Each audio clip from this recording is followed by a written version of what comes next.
Serious, what's something a friend did that made you end your friendship with them? Deleted, responded. Being a single mom, hadn't seen my good friend in months. We planned a night out, so I hired a babysitter and drove 1 hour to her home.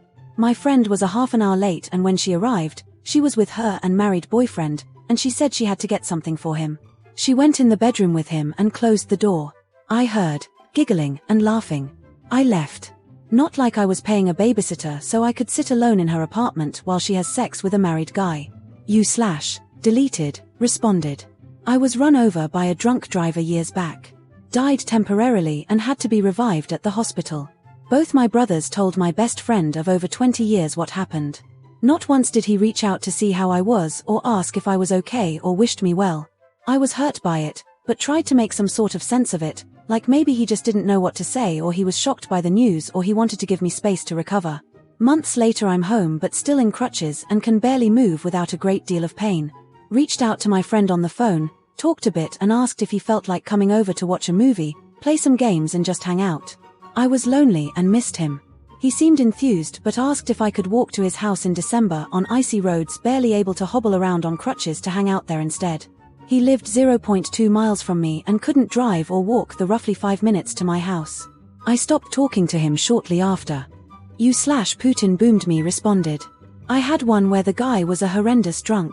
Super sensitive to alcohol and would very easily slip into blackout status. When he would get drunk, he just wanted to fuck with people and be a shit disturber. One night he was pretty drunk and we didn't feel like fucking with so we went out without him. We come home around 11 that night and he had a bunch of sketchy people in our house that were also obnoxiously drunk. He was almost passed out on the couch after he had burned a huge hole in our carpet after going into my room and getting my hookah set up. I go upstairs and there are just random people I had never met just chilling out in the random bedrooms. Some people smoking weed on my bed. Others snorting coke off the toilet reservoir cap in my bathroom. One random drunk guy was screaming at someone on the phone and gave the person on the phone our address and told them to bring everyone over. We kicked everyone out, which of course was a huge scene and conflict. We booted the guy out the next day. Haven't talked to him since. Kitskill responded. Maybe not anything dramatic, but my best friend from university came back to visit his parents who live in the same city as me, and we wanted to have dinner. I knew he was super flaky in university, so I made sure I kept my week open because I knew he wouldn't know when he was available until the last minute. I was so excited to introduce him to my fiancé and show him our new house. We got everything for a really nice dinner. The day before we had planned to have dinner, he texted me that he didn't feel like driving over from his parents' house, 30 minutes, the next day because he might be tired. I was mad that he was flaking on such important plans, but I offered to bring all the stuff for dinner and drive out to him instead. He said, no thanks. I realized that he really didn't care about anything that was going on in my life and was still as immature as he had been in university. I decided it wasn't a friendship I wanted to maintain anymore. Red Rainbow 76 responded. Friends for over a decade. I was her maid of honor. She had 3 children with her husband, whom I was also very good friends with. I was very close with the kids, they called me auntie. I worked for her out of a home office. Watched the marriage deteriorate. She started a relationship with one of her clients after the marriage ended. She then started to treat her children like a burden. The new relationship was, and still is, to the best of my knowledge, more important than her children. When someone starts to severely neglect their children for a new exciting fuck boy, I have to walk away. Nakosand Margaritas responded. My best friend of 10 years and her husband had a falling out with my brother because my brother chose to stay out of a situation they were having with someone else, another mutual friend of ours. He didn't wanna get involved. I agreed he shouldn't get involved. They got so nasty and bitter about it all over time, and ended up lying to my brother's new wife and told her he cheated on her with one of our other friends. I knew this not to be true at all.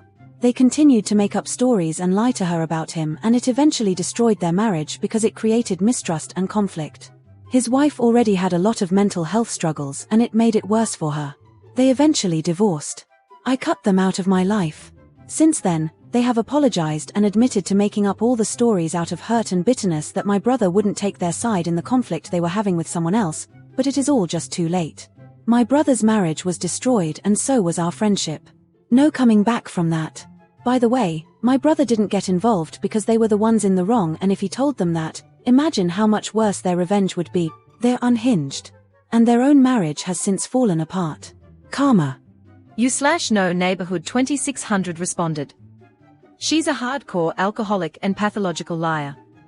Like, she will lie about random stupid stuff that doesn't even matter. I've let it go for the most part because aside from that, she was a great friend and the lies were never malicious or anything like that, just very annoying. That's all until one night at 3 a.m., she texted me and told me that she had terminal brain cancer, and please not to tell anyone. I knew in the back of my head that she was lying. I tried prying more and asking a bunch of questions the next day, but she kinda went MIA for a little bit, and when she did respond, she kinda changed the subject. After a few weeks, I texted her boyfriend and said I was worried about her mental state after getting the diagnosis. He was like, WTF, she doesn't have cancer. Then she reached out to me in minutes and apologized and said she didn't remember telling me that. Like, WTF. I told her she was sick and needed to see a professional and get help and broke off the friendship. You/minimum_zombies responded. My best friend's girlfriend tried to kill herself. I was there. I called the paramedics. I rode in the ambulance to the hospital with her. As she was losing consciousness, I asked her if there was anyone she wanted me to contact for her. She asked me to contact her partner, my best friend. I called my best friend and explained the situation. My best friend said to me, "Not my fucking problem. What the fuck do you expect me to do about it?" Lost a lot of respect for them that day. You/Gozada Gazarian responded. Slipped MDMA into my beer thinking it would help my social anxiety. Well, it worked. I fucked his girlfriend. There is a reason I don't do amphetamines or really drink for that matter. I don't want to be his friend because he drugged me and made me act a damn fool, and he doesn't want to be my friend because I slept with his girlfriend of 3 weeks. Edit. This was almost a decade ago. I'd rather nail my dick to the floor than go clubbing, or be part of those kind of scenes nowadays. You/same_sprinkles3941 responded. I was essayed after getting my wisdom teeth out by a mutual friend. Have jaw problems from it years later. But my best friend in the whole world at the time stayed friends with him. We were in high school, and she would literally stop me in the middle of a sentence and say, "You have to go somewhere else, bad guy is here, and I want to talk to him." I'd turn around to leave, and he would be right behind me, waiting for me to walk away from her. Took me a few months of this happening daily to realize how fucked up it was of her. She knew it happened. I told her a few hours after it happened. Years later she keeps trying to reach out and be buds, but never again. You/trainwreck071302 responded. Found out he was a pedophile when he said he'd once been arrested for statutory. Had no idea up until that point. Figured it was a Romeo and Juliet type situation, where he was 18, and she was 17 something like that because LD known him a while, and he was a decent dude. Checked the sex offender registry when I got home, just to see for myself, because the full story he gave didn't really check out in my opinion. He was on there. He was 18 and had slept with a 12-year-old girl. Disgusted didn't do it justice. I ghosted him and haven't seen or spoke with him since.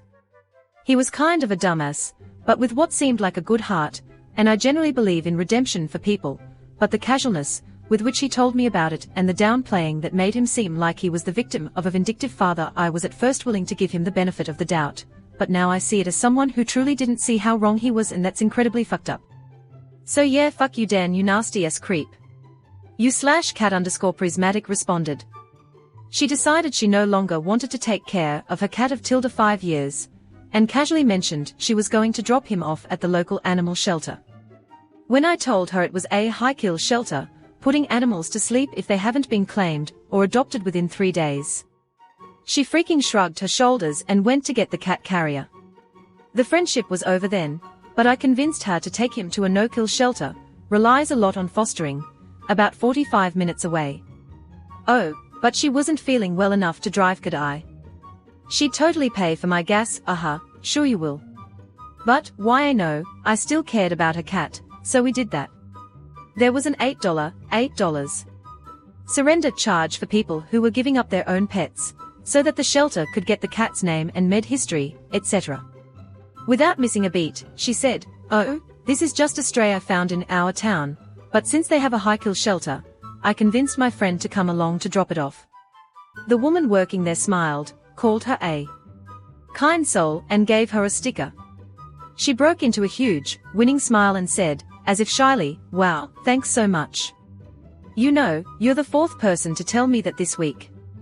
Maybe I should try to start believing it, haha." She didn't even say goodbye to her cat, just turned around and walked out. You/Tucko_Ivor responded. When I was in high school, I had a new friend, who at 18 had just gotten married to a guy I already knew. He apparently met her in California during the summer, and brought her home. We got along great. She was very outgoing and quickly made friends. She was always going around flashing money, and out of pure curiosity, I asked how she always had money if she did not have a job. She asked me the same, at which I retorted that I did have a job. Apparently her husband's mother was going through end-of-life cancer care. There was nothing more they could do for her, other than prescribe her strong painkillers to keep her as comfortable as possible. I later on found out that she was stealing and selling her pain meds. You/individual, Army 811 responded. Best friend of decades was diagnosed with diabetes, but chose not to be compliant with treatment, insulin. They had lots of complications and ended up on dialysis and losing their vision. Friend didn't drive, so I always picked them up and we'd go about our business. We'd go out and they'd ask if I could help them run an errand to do some shopping, and when they came out of the store, it was with bags of chips and chocolate bars. It made me feel like I was helping them kill themselves. I would have taken a bullet for this person, but I just couldn't help feeling like I was being complicit in their death. I had to stop seeing them. And it broke me. A few months later, they got an infection, and with all the health issues, they didn't survive. I am still crushed thinking about it. You/CoffeeJNKY responded. She played horrible games when she felt jilted by a man. Fake pregnancies, fake miscarriages, and calling girlfriends of old lovers and telling them he's cheating with her. They weren't. She was perfectly willing to ruin a man over petty jealousies, and something as simple as a normal breakup. Like, if he didn't want to be with her anymore, she would do something evil. I tried to do some damage control with some of them by letting them know I had proof they didn't cheat, or get her pregnant.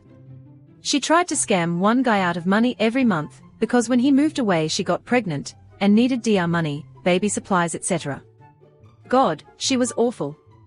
This was before social media, and barely out of the pager phase, so it was hard to contact everyone I knew she was trying to ruin.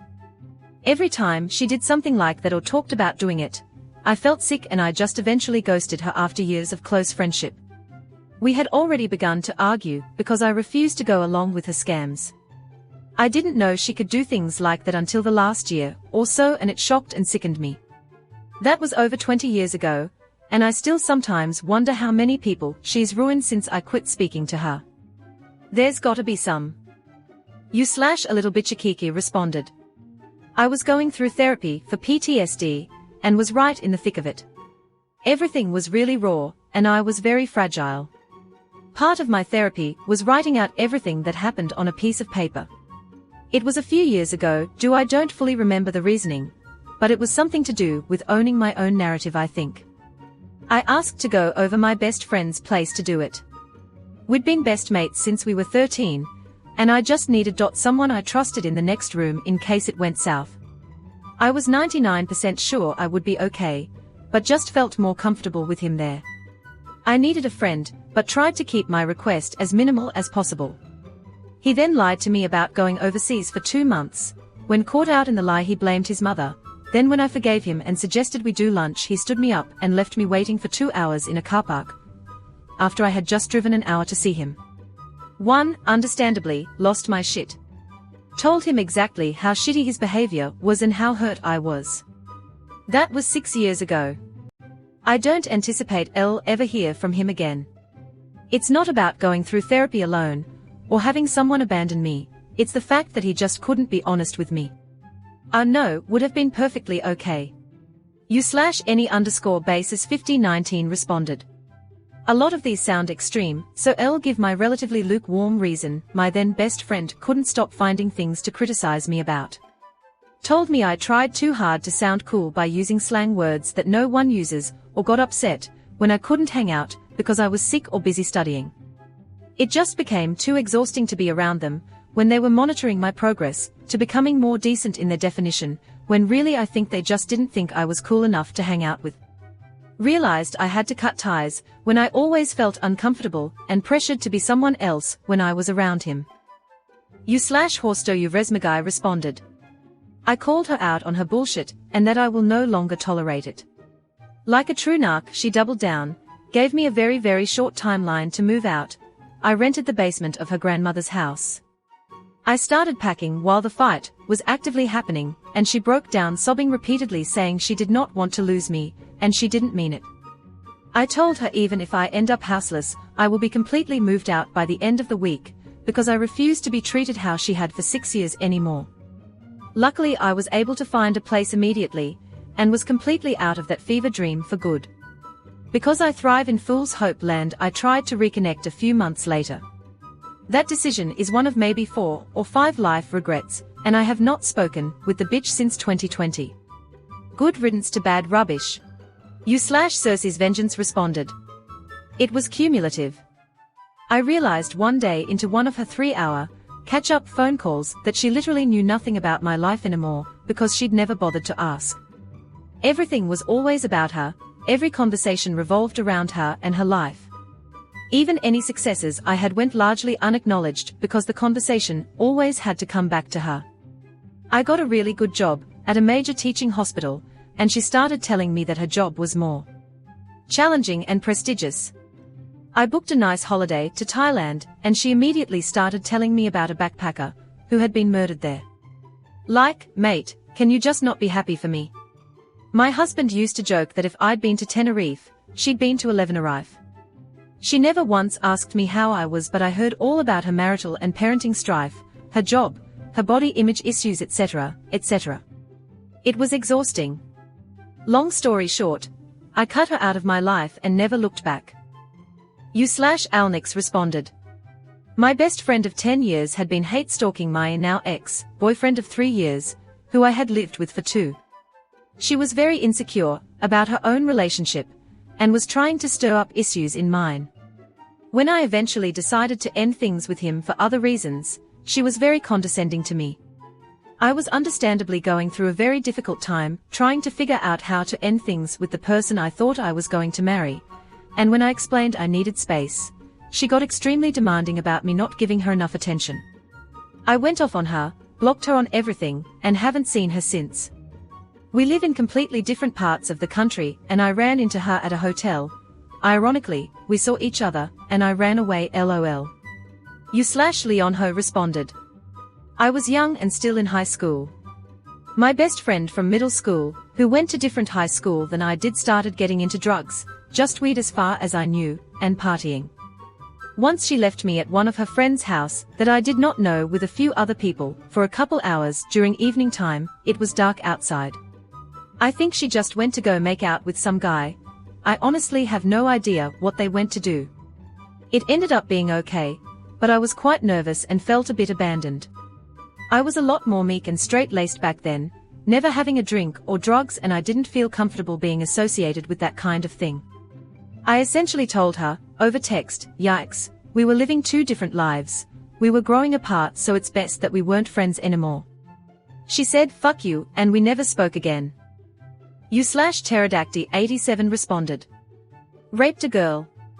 I hadn't seen him in over a year since LD moved away, and he shows up and the first thing he shared is this awful story of how he went out with some people, and there was this hot girl and her less hot kind of fat friend.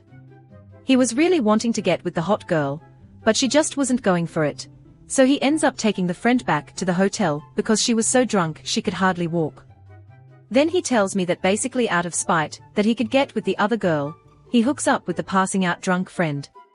He literally said she passed out during and then woke up again, freaking out at him. He told it like it was this hilarious story that I would love, even though I'm a rape victim as well. I haven't spoken to him since, and he definitely didn't care what I thought of what he did. You/deleted responded. She was always complaining about her situation, financial, shitty partner, her partner's financials, and I got tired of listening to the same complaints over and over and over again. Nothing was ever her fault, his inability to keep a job was never his fault, she let him cheat on her multiple times. I tried just listening to her vent. I tried helping. One day I realized she brought nothing to my life, and I was tired of hearing the same shit over and over. So, I told her if she wasn't going to take steps to fix her life, then stop complaining. I didn't hear from her for a year and a half. Then, when she did text me out of the blue, I just ignored the text and didn't respond. You/lady_Molotov cocktail responded. This just happened to me. The day of my cancer diagnosis, she got furious at me and unfriended me on FB, because I told her to get therapy to help me cope with her awful childhood, abusive first marriage, her second husband's ex-wife being a garbage person, and I needed a break from being her only emotional support. She lives in a hellhole by her own choice. She was constantly fighting with someone and everyone else was at fault. She was dealt a truly awful hand in life. She's young, she's kind, but she desperately needs help that I can't provide her. I know her, she'll come crawling back in a few months to get back to what we were like before. She's done this to me and other before. But I needed the support. You know, having cancer and 2 small children tends to make you need someone to lean on. Unfortunately, she wasn't able to be there for me for once. I'm over it. You/not impressed 1 2 3 4 5 responded.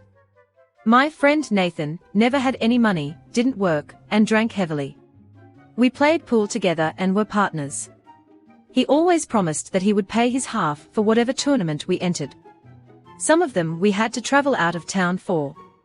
I always had to pay because he spent it the night before. One of the bartenders, Coy, at Nathan's parents' bar and I started talking. We were pretty into each other, and were seeing each other regularly. Nathan started telling Coy he'd never have a shot at me, then he started talking shit about me because I hadn't been to the bar yet to see him. I was running a bar across the river and hadn't gotten off work yet. Coy texted me, relaying to me what Nathan said. I packed up what clothes were at my house of Nathan's and dropped them off at the bar. I told his mom what I did and that I never wanted to see Nathan again. You/deleted responded. She was unvaccinated and refused to take a COVID test before seeing me.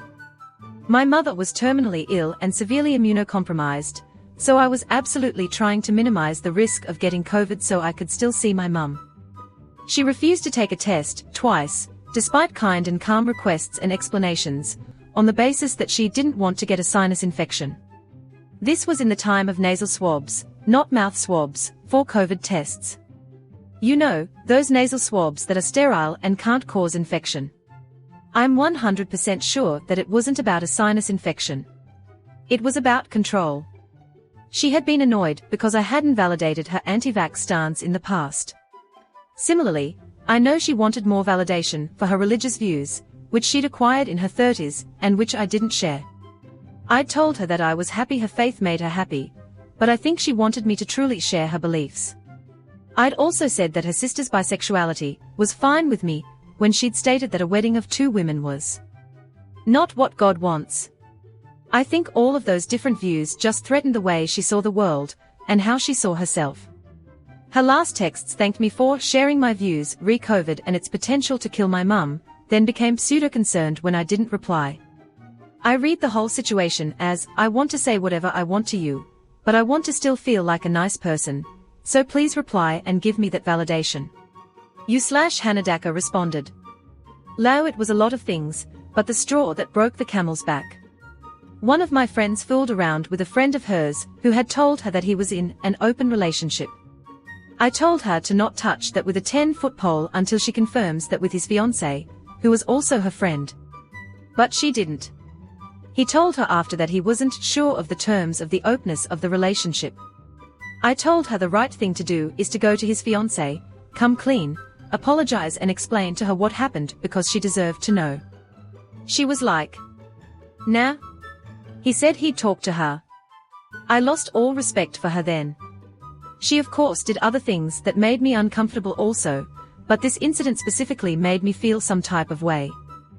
Thank you so much for watching all the way to the end. Leave your own stories down below, I would love to read them. If you would like to see more videos like this, please like and subscribe, it helps me out greatly.